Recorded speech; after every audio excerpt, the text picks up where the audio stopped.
গিন্নি, এই বর্ষার মৌসুমে বড্ড ইলিশ মাছ খেতে ইচ্ছে করছে গো। ইলিশ মাছ খাওয়া কি আর আমাদের সাধ্য আছে বলো? তুমি গরিব জেলে, নদীতে মাছ ধরে বাজারে বিক্রি করে 2-1 পয়সা যা পাও তা দিয়েই আমাদের সংসার চলে না। গরিবের আবার ইলিশ খাওয়া! কি যে করি বলো এই অভাবের সংসার। ঘোর বৃষ্টিতে তুমি তো মাছ ধরতেও যেতে পারছো না, টাকাও ইনকাম হচ্ছে না। চুলোয় 2টো ভাত বসিয়েছি, কি দিয়ে যে খাবো তাই বলতে পারছি না। এই কথা শুনে গরিব জেলে ভাই বৃষ্টির মধ্যেই মাছ ধরার উদ্দেশ্যে রওনা দিলেন।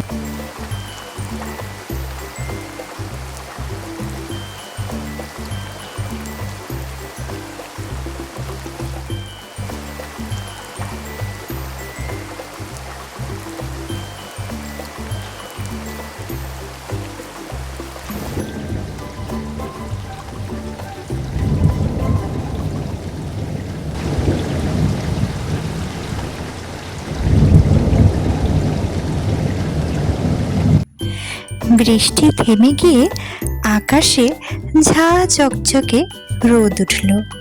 আর জানো বন্ধুরা, জেলে ভাইয়ের জালে বড় একটি ইলিশ মাছ উঠল। জেলে ভাই ইলিশ মাছটিকে দেখে ভীষণ অবাক হয়ে গেল। সে কল্পনাও করতে পারেনি এই ঘোর বৃষ্টির মধ্যে তার জালে এত বড় একটা ইলিশ মাছ উঠবে।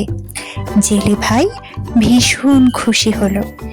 সে এখন এটা বাড়ি নিয়ে যাবে, তার স্ত্রীকে দেখালে তার স্ত্রী অনেক খুশি হবে বন্ধুরা।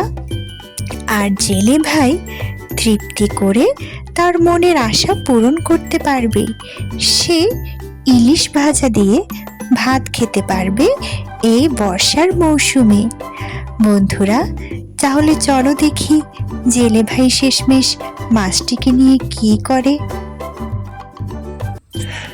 এত বড় ইলিশ আমি তো কল্পনাই করতে পারিনি যে এই বৃষ্টির মধ্যেও আমার জালে এত বড় একটা ইলিশ উঠবে। আমি কখনোই এত বড় ইলিশ দেখিনি। বাড়ি গিয়ে গিন্নিকে দেখালে গিন্নি অনেক খুশি হবে আর অবাক হয়ে যাবে। আমি এটা বাজারে বিক্রি করব না, আজকে ইলিশ ভাজা খাবো, খুব মজা হবে। ইলিশ মাছটাকে নিয়ে জেলে ভাই বাড়ির উদ্দেশ্যে রওনা দিলেন। তিনি তো ভীষণ খুশি মাছটিকে পেয়ে। সিদ্ধান্ত নিয়েছেন মাছটি তিনি বাজারে বিক্রি করবেন না। তার এই অভাবের সংসারে ইলিশ মাছটি বিক্রি করলে তিনি অনেক টাকা পেতেন বন্ধুরা। কিন্তু তার স্বাদ হয়েছে এই বর্ষার মৌসুমে ইলিশ মাছ ভাজা দিয়ে ভাত খাবেন। তাই তিনি তার স্ত্রীর উদ্দেশ্যে মাছটি নিয়ে রওনা হলেন বন্ধুরা। তাহলে চলো দেখি গল্পের বাকি অংশে কি হয় বন্ধুরা।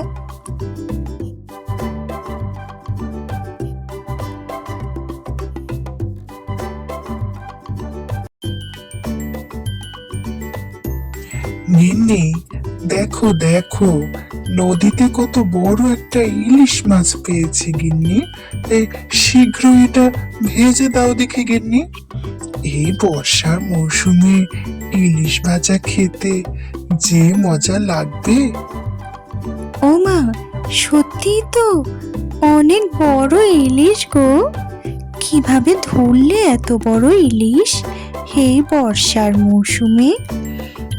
আমি অবশ্যই এটা তোমাকে ভেজে দিব।